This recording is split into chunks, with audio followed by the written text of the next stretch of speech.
Hi, I'm Merle Blainer. And I'm Stu Blainer. And this is the Blainer Brothers Relaxation Quarter Hour.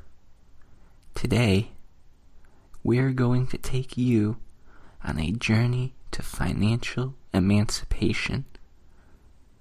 Say, Stu. Yeah, Merle? What do you think you have to do to get yourself on money? I think you have to do something really great, Merle. Like be elected president, or fly a kite at a bad time.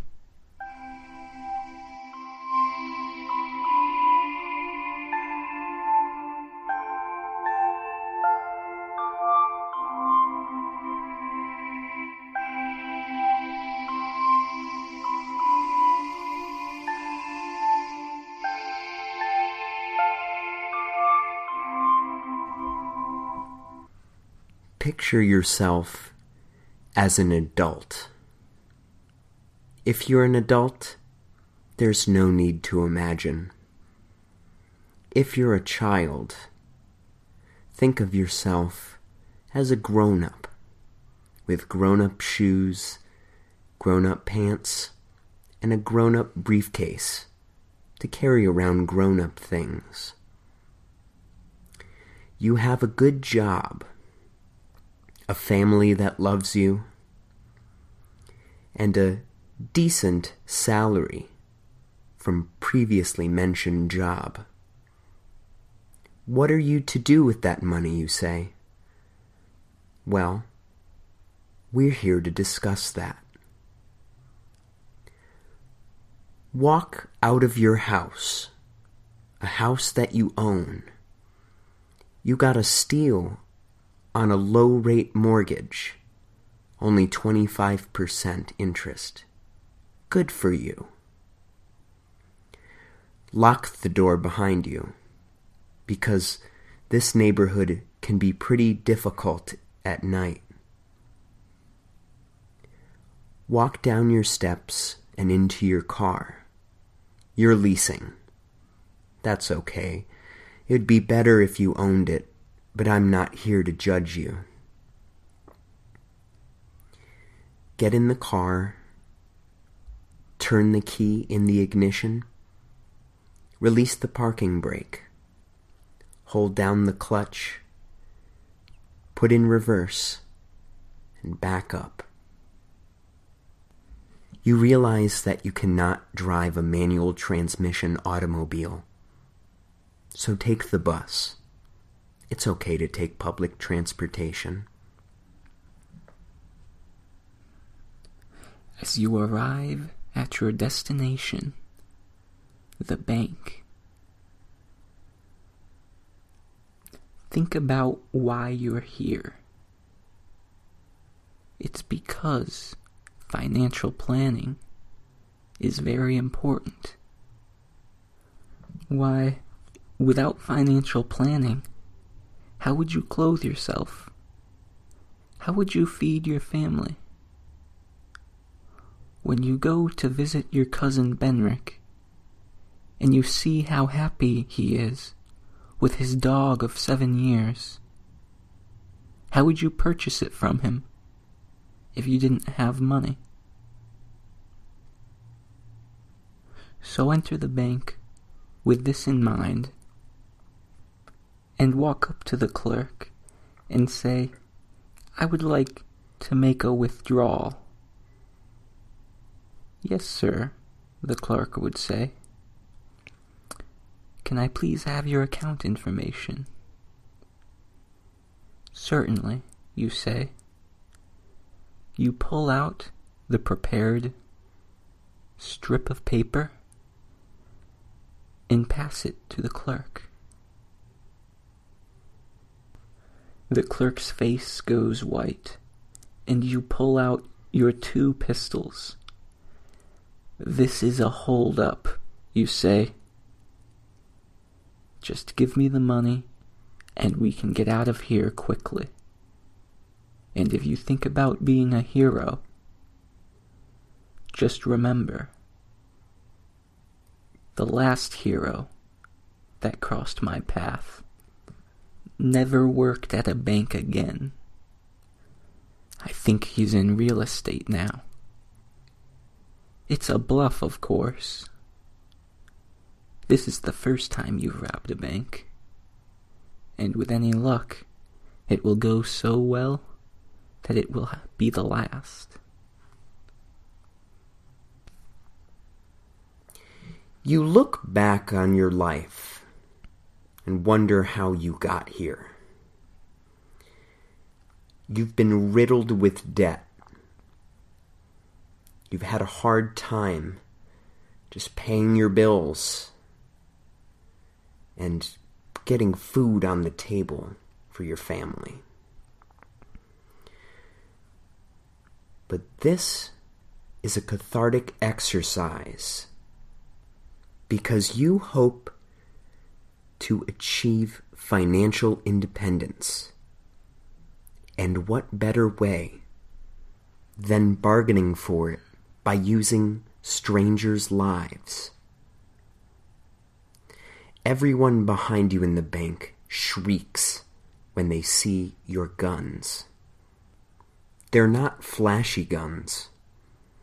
They're merely second-hand pistols.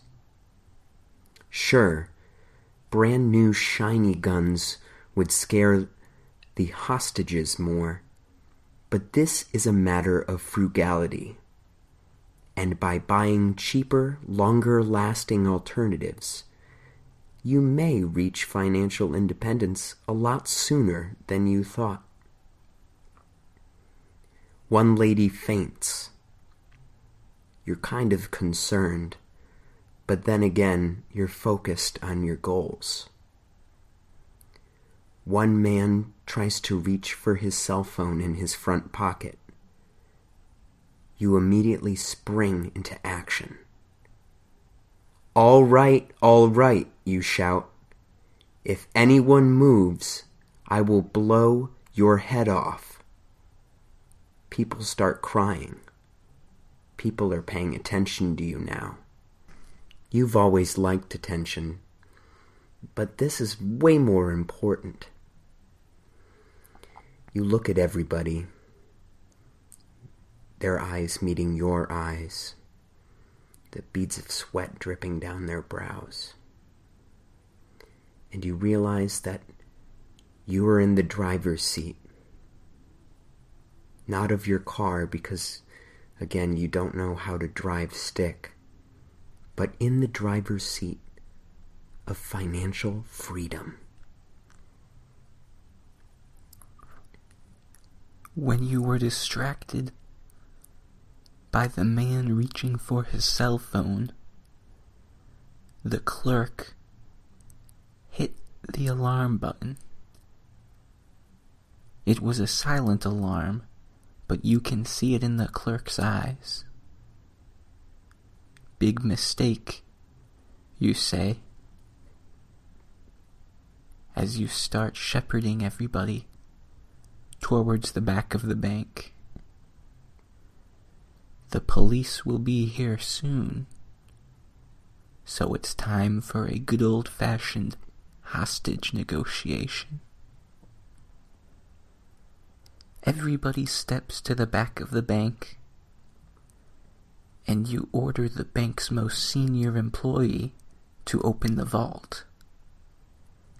This way, the police will not be able to get at the hostages or you from any surprise angles, because bank vaults are designed to be secure.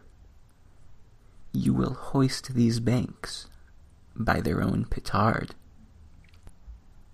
With everybody in the vault, you wait for the hostage negotiator to show up. After a few minutes, the awkward silence starts to grate on you. Have you guys been watching Game of Thrones, you say? I stopped watching around season 2. Does anybody want to fill me in?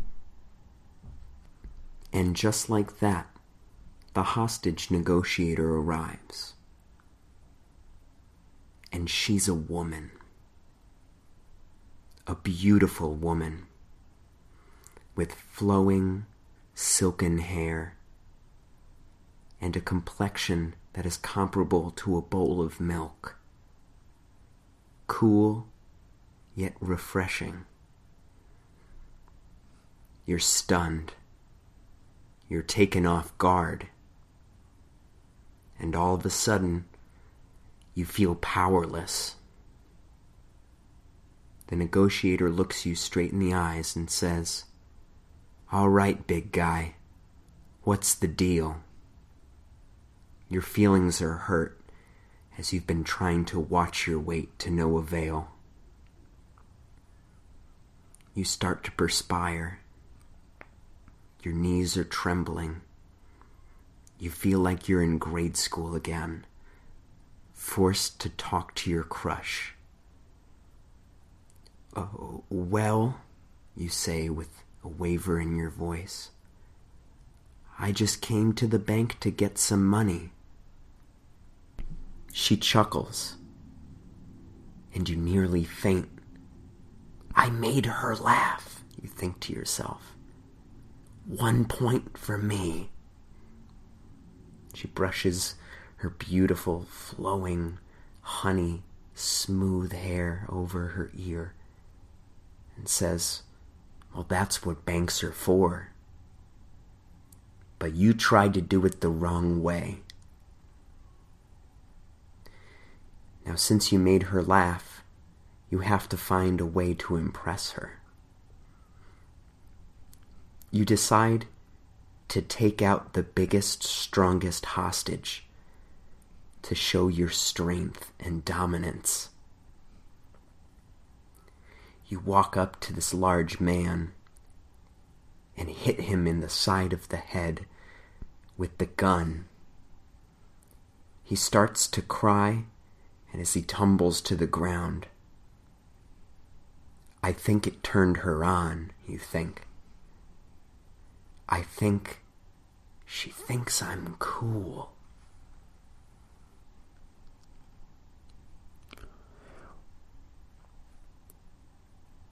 "Let's start negotiating," she says.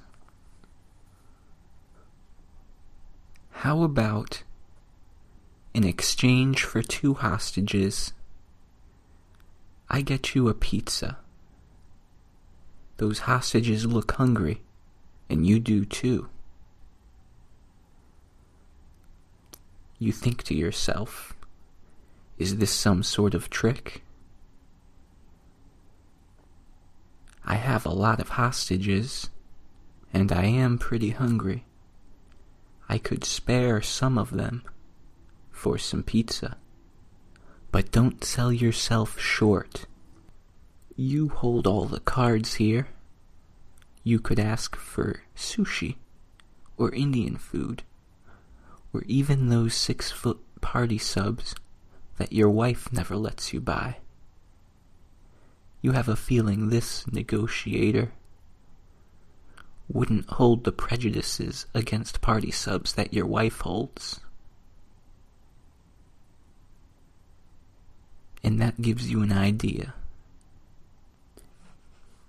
I do know one thing I would exchange all of these hostages for, you say, in your most seductive voice. A single date with you, this Saturday?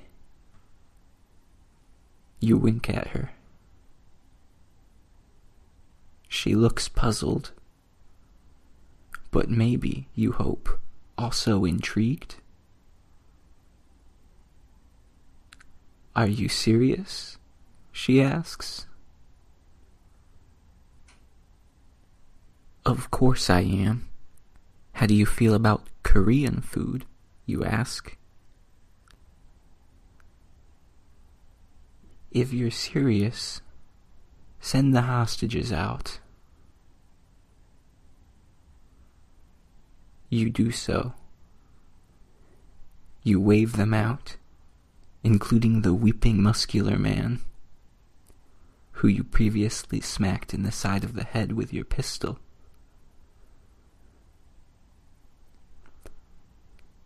You are now alone in the vault. The negotiator steps forward and eyes you up and down. Pick me up at 8. Wow, Stu. That was really romantic. Someday, I hope I have somebody to share my Korean food and checking account with. Me too, Merle. Say, Merle? Yeah, Stu? Have you ever worked up the courage to open a savings account? Yes, Stu. It's buried under the corn maze. Thank you for listening to the Blainer Brothers Relaxation Quarter Hour. Until next time.